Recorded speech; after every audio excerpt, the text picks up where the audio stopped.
Viimastel aastatel hakkasin täheldama trendi täitemenetluse võlglaste hulgas, et kui oli tehtud neil Leedu kontot, siis teadupoolest Eesti kohtutäitur neid arestida ei saa. Ja oligi mõnes mõttes nagu nii-öelda sein ees olukord. Ei saa edasi, ei saa tagasi. Lahendust ei ole. Ja kuna see trend oli kasvav, aina rohkem hakkasin täheldama neid Leedu kontode olemasolu, siis võtsin kätte ja tegin endale asja selgeks, kuidas siis on võimalik ja kuidas saab siis võlgniku Leedu kontot arestida. Ja tänaseks on nüüd juba hea 5, kui mitte 6, mitmetega ta käib veel töö, näited olemas, kus saimegi siis Leedu kontodelt raha kätte. Kontod oli arestitud ja Leedu kohtutäitur on need rahad siis minu ettevõttele üle kandnud. Ja kuidas see asi käib, on siis see, et tuleb minna Leetu täitemenetlusse. Eesti kohtutäitur ei saa sellest küsimusest teid aidata rohkem kui ehk infoga varustada. Kõige olulisem oleks teada nagu see, et kas siis ütleme võlgnik kasutab seda Leedu kontot, on tal see olemas, eks, ja see on siis nagu järgmine hüppelaud siis järgmiseks sammuks, et mida ja kuidas edasi teha. Ja nüüd on mul siis üks sõnum sissenõudjatele, võlausaldajatele ja teine sõnum võlgnikele. Nii, sissenõudjad. Teil on kõige olulisem tuvastada, et võlgnik siis Leedu kontot kasutab. Kui te ise seda ei tea, näiteks, et olete, ma ei tea, juhuslikult arveldanud temaga või teate kedagi, kes teab kedagi, kes on võlgnikuga arveldanud tema Leedu konto kaudu, siis on teil võimalik see konto olemasolu endal ka, ütleme, selgeks teha kohtutäituri poole pöördudes ja esitage kohtutäiturile 3 küsimust. Neist esimene. Kui võlgnik on palgasaaja, siis kuhu kontole võlgnik oma palka kanda laseb? Teine, kui võlgnik saab ehk riiklikke toetusi, siis kuhu kontole ta laseb kanda neid oma riiklikke toetusi? Ja 3. küsimus, küsige kohtutäiturilt, et kui võlgnik on välja võtnud ehk oma teise samba pensionikonto või pensionirahad tähendab, et kuhu kontole ta selle raha siis nagu suunata lasi info nagu ei jää nii-öelda vaka alla, ehk et see tuleb välja moel või teisel ikkagi, et kui see võlgnik seda Leedu kontot kasutab. Ja kui see info ja teadmine on olemas, siis mina saan omalt poolt teile osutada siis professionaalset kaasabi kuni selleni välja, et Leedu kohtutäitur siis selle võlgniku konto arestib. Ja edasi veel teadmine, et Leedu kohtutäiturile tuleb ka maksta ette maksu, et ta need toimingud läbi viiks, kuivõrd kõne all on siis välismaine sissenõudja ja välismaine võlgnik. Näide, ütleme kulu suurusest. Eelmisel nädalal saatsime Leetu ära järgmise arestimistaotluse, siis summa oli maksekäsu maksimaalne 8260 eurot ja selle pealt küsis siis Leedu täitur meilt ettemaksu 152,90. See kulu, kus juures lisatakse veel võlasummale otsa. Ja mis on nagu ütleme minu kui juristi silmesse kõige parem osa sellest, kui nii võib öelda, on see, et võlgnikule ei tule Leedu kohtutäituri poolt mitte mingit eelhoiatust, eelteavitust, et näete, teie suhtes on alustatud siin Vilniuse kohtutäituri poolt võla sisse nõudmist.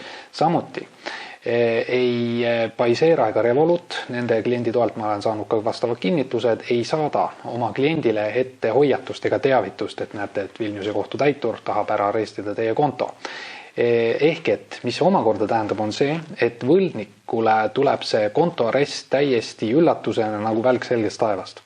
Tal ei ole võimalik nagu selles tähenduses saada mingit eelinfot selle kohta, et nüüd hakkavad need asjad juhtuma ja siin ka palve teile, võlausaldajad.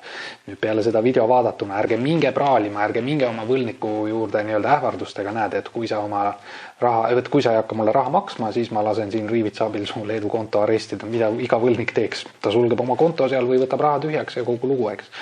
Siis ei ole nagu sellel palju mõtet, et hoidke see teema nagu vaka all ja kui teil on teave olemas või saate kohtutäiturilt teave, et teie võlgnik kasutab Leedu pangakontot, siis selle infoga tulge pärast minu juurde ja me saame õiguse maksma panna teie kasuks. Võlgnikud, teile ka paar sõna, et ärge sugugi arvake, et kui teil on Leedu konto ja olete seni saanud seda probleemideta kasutada, tõsi, Eesti kohtutäitur ei ulatu selleni, aga Leedu kohtutäitur ulatub ja kui võlausaldajad tulevad minu juurde sellega, siis teile mingit eelhoiatust sellest ei tule.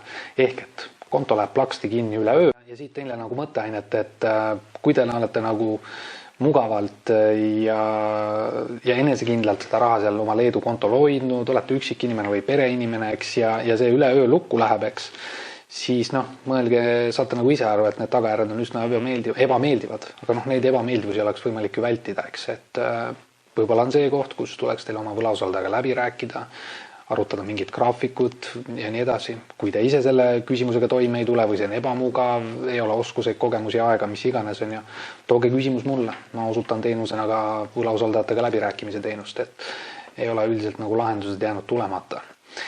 Ja mis veel, et võib-olla praegu seda videot vaadates, kuulates siin mõni võlgnik irvitab, et mis siis ikka, et panen oma Leedu konto kinni, kolin kuhugi järgmisse. Jah, küllap see nii käibki, eks ja midagi ebatavalist ei ole, et ja ega ka valikuid ei ole, räägime nii nagu on, eks. Et aga mis te siis arvate, et see uue kontoinfo, et see jääb kuskilt varem või hiljem lekkimata või, et võlausaldajal ei ole võimalik seda kindlaks teha, on küll. Mina olen oma pikas praktikas näinud küll ja küll, kus neid kontosid nii-öelda shopatakse ringi, täna Leedu, homme Wise, ülehomme see on 26 Saksamaa ja Belgia, mis need kõik on. Aga vaadake, võlgnikud ka neis riikides on kohtutäiturid, eks jah. Ja mõni sissenõudja või siis ka jurist, advokaat, kes iganes, eks, et kellega neid asju võlausalda ajab, võtab nagu väga agaralt ja võib-olla ka isiklikult neid asju, siis on jällegi oodata teil üllatust, et teie peidetud raha võib saada arestitud. Et see ei ole nagu jätkusuutlik mäng, et niimoodi kogu aeg hüppate ühelt kontolt teisele, et varem või hiljem te teete vea, muutute mugavaks ja laisaks ja kui võlausaldaja on ikkagi agar ja võtab põhimõtteliselt seda asju, siis tõenäoliselt saadab edu hoopis sissenõudjat. Ma tänan kuulamast, vaatamast, järgmise korrani.